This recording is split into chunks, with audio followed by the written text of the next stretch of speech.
E quando a empresa sabe comunicar, sabe se posicionar, entende isso, ela passa a atrair pessoas que querem fazer parte disso, né? Exatamente. Então, aquilo que hoje a gente fala muito a questão do propósito, né? Então, eu me identifico com o propósito daquela empresa, eu me identifico. A gente aqui na Ideale acontece isso, né? Porque a gente trabalha na Ideale, mas a Ideale trabalha para muitas empresas, né? Uhum. Então, a Ideale ela não tem um produto próprio. A gente, né, cria coisas personalizadas, customizadas. Então, muitas vezes a gente tem que entender toda essa cultura, tudo que acontece.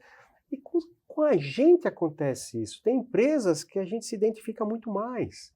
Tem empresas, sabe, que aquele trabalho flui, Uhum. e tem empresas que falam assim, ui, sabe aquela, né? Porque são empresas que acreditam naquilo que a gente acredita também. É mais fácil. Então, quando você cria essa sinergia, quando você cria essa harmonia, esse equilíbrio de propósito, de crença, isso aqui, facilita, né? Mas aí também você não corre o risco de estar concentrando e aí acabar com essa diversidade que você falou que é tão importante. Eu crio, aí a pessoa fala, não quero, não quero. Aí você acaba, depois de um tempo, atraindo só pessoas que pensam da mesma forma que você. Como resolver essa equação? O nome disso é viés de afinidade. A gente tem a tendência de avaliar melhor pessoas com as quais a gente se identifica. Então, no processo de entrevista ali de recrutamento, eu faço perguntas que acabam reforçando os vieses.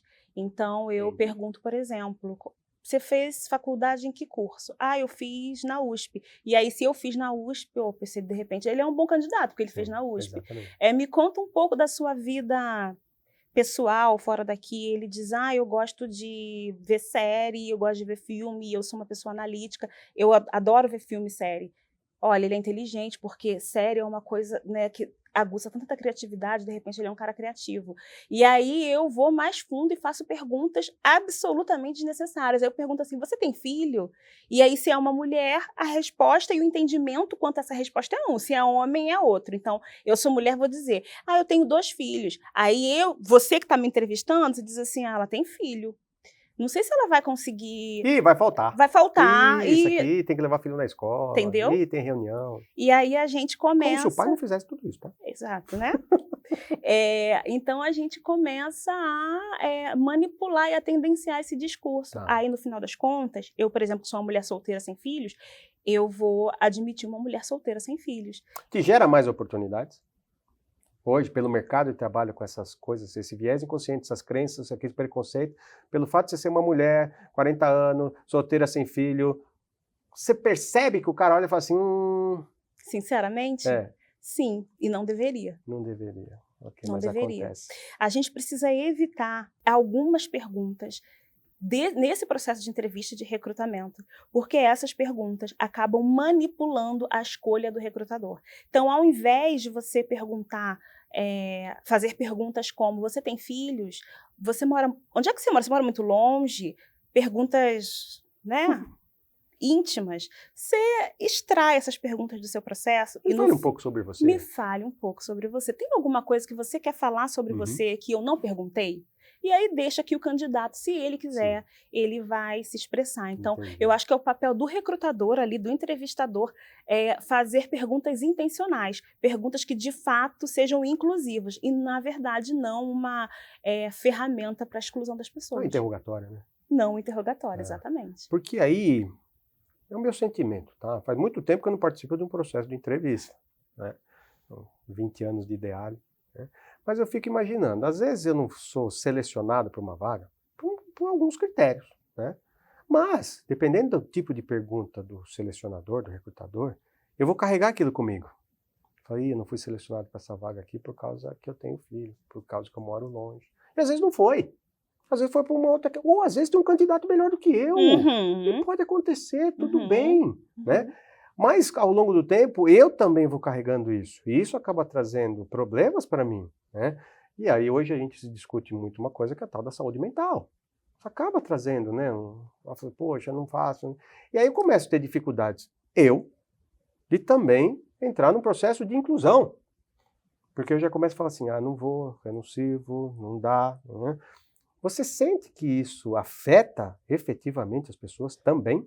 Eu sinto que afeta, porque acaba que eu, eu acho assim, ó, Peterson, que a gente, em algum momento na sociedade, a gente vai falar sobre isso de maneira mais madura. Ok. O que está acontecendo é que isso está muito em voga, né? A sociedade está Uhum. conversando muito sobre isso, e acaba que ou tudo é discriminação ou nada é. Eu acho que muita coisa é discriminação. Eu acho que o Brasil, falando de Brasil, foi construído sobre bases preconceituosas, e Uhum. muita coisa acaba de fato sendo discriminação, mas eu acho que a gente tem que ter também um discernimento ou um autoconhecimento de que talvez eu não seja o candidato ideal para aquela posição, independente do meu cenário ali de vida. O que eu recomendo, e eu falo isso sempre, é que a gente também recrute as empresas para onde a gente quer ir. Boa. Se eu sei que eu tenho, por exemplo, filhos, sou uma mulher negra retinta, por exemplo, né? Quanto mais escura é a cor da pele das pessoas, mais discriminação elas vivem.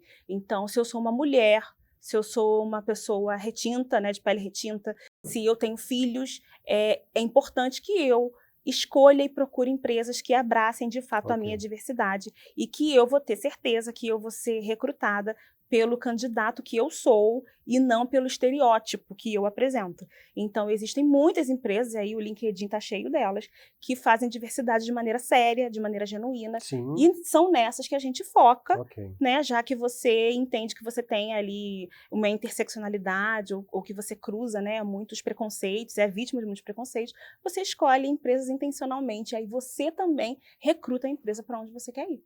Isso é afinidade de propósito. Exatamente.